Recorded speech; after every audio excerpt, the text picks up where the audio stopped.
As you might know, Vinitai celebrates this year its 20-year anniversary, and I'm very glad to be managing director of such a powerful company. I'm very glad to explain to you what occurred within the last 20 years, and most importantly for you, most probably, to explain to you where we are going for the next 20 years. As you might know, Vinitai is a company that is somehow controlled by Solvay for 58% of the shares. And then the second shareholders is PTTGC, and 17% of the shares are in your hands.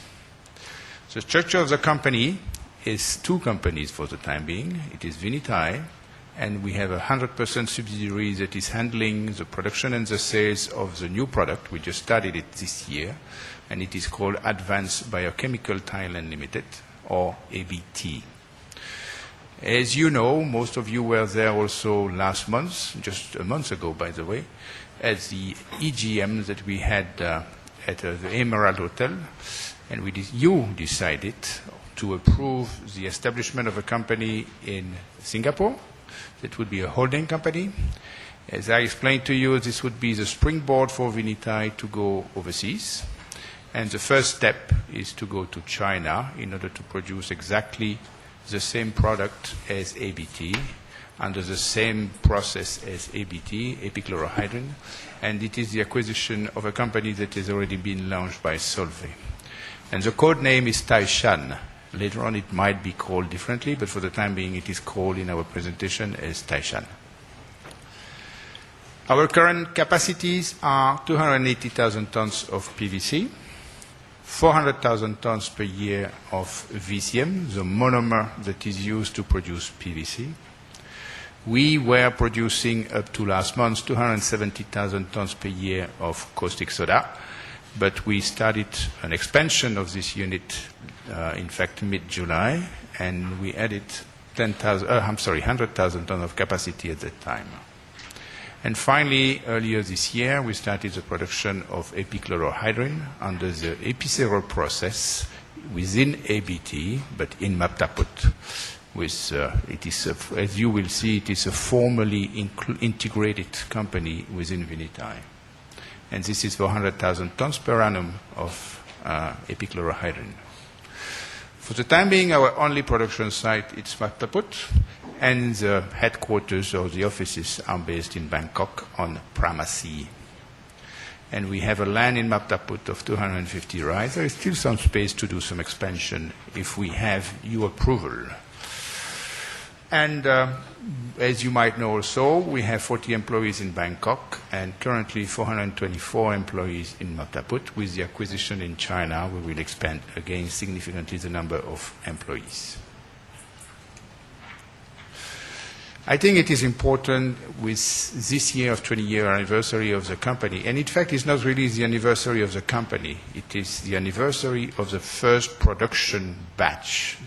In fact, Vinitai was established in 1998, registered, but really production started in July 1992. And we have been traded on the Stock Exchange of Thailand from 1995. We started the monomer production and chlor-alkali production in 1996 with a plant of 140,000 tons of VCM and caustic of about close to 100,000 tons. In 2000 was the first expansion of PVC, but also some debottlenecking on chlor-alkali and VCM side.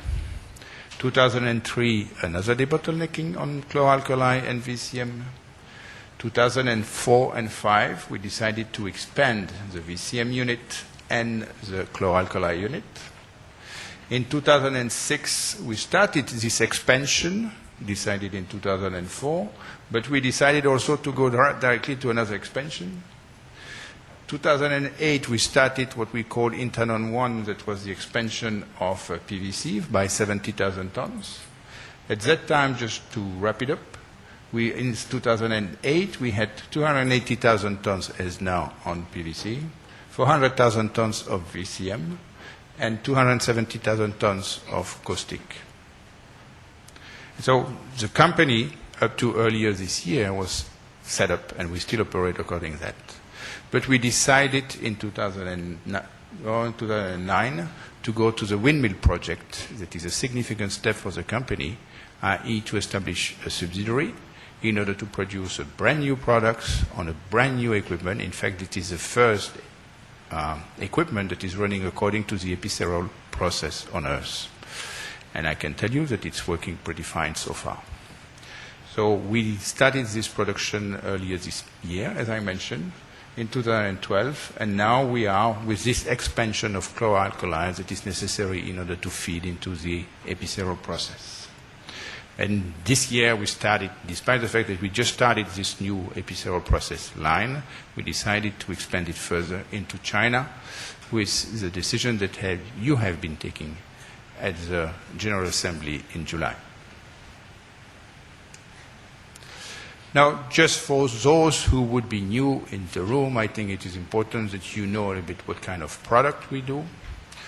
The heart of the company is still PVC. We produce 280,000 tons of PVC and 400,000 tons of VCM that goes also into PVC production, but from some of our customers. And basically, PVC goes a little bit everywhere.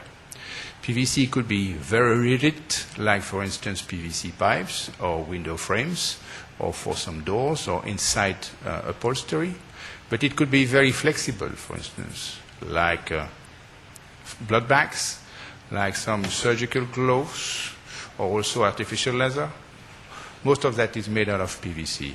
So PVC can serve a very wide range of applications and can serve very rigid properties and very flexible properties. Most of the PVC, because it's quite heavy, most of the PVC goes into the construction industry because it has inherent fire retardancy properties. So worldwide, I would say, and it is the same in Thailand, around 65% of the PVC goes to the construction industry. And it is one of the reasons why PVC is still highly demanded in Southeast Asia, because construction is booming. Caustic is going in an even wider range of application, but basically this is a product that we sell not to converters, but to big chemical companies or big food companies. It could go into food production. It could go also into paper industry. It could go to the textile industry. It goes to water treatment industry. I would say that the biggest application for caustic is the aluminum industry. Around 20 to 25% of the caustic goes to the aluminum industry. And so it is also affected, therefore, by automotive, airplanes, and construction. And finally, the epichlorohydrin product that we do, now here in Maptaput and soon in China, goes also to a wide range of applications. One of the key applications goes to epoxy resin. It is one of the key raw materials for epoxy resin. And you find epoxy resins into coatings for boats, for instance, calf production, construction as well. It goes also into composites. And here you have an example of an airplane. You know that the aeronautic industries is going to what we call composites for the wings, carbon fibers reinforced by some epoxy.